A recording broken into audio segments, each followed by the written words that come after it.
توفى المغربي عبد العزيز برادة لاعب خط الوسط الدولي السابق عن عمر يناهز 35 عاما جراء أزمة قلبية، وفقا لما أعلنت عدة مصادر إعلامية مغربية اليوم الخميس.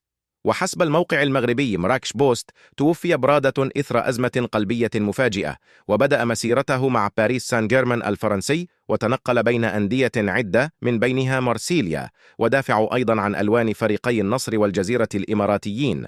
ونشر مارسيليا عبر حسابه على منصة إكس: أرقد بسلام يا عبد العزيز. علم أولمبيك مارسيليا بوفاة لاعبه السابق الدولي المغربي عبد العزيز برادة. عند وصوله في صيف 2014 ارتدى لاعب خط الوسط المهاجم ألوان نادي مرسيليا لمدة موسمين. يرغب النادي في تقديم خالص التعازي لعائلته، ويشارك المقربين منه الألم.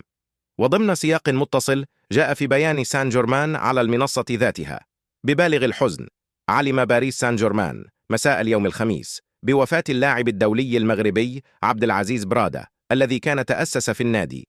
إلى عائلته وأحبائه يقدم باريس سان جيرمان تعازيه الصادقة. ولد برادة في فرنسا، وتدرب في سان جيرمان، وبدأ مسيرته الاحترافية في إسبانيا مع ختافي.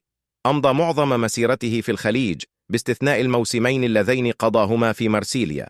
كما ارتدى لاعب خط الوسط المهاجم الموهوب قميص المنتخب المغربي 28 مرة، سجل خلالها 4 أهداف.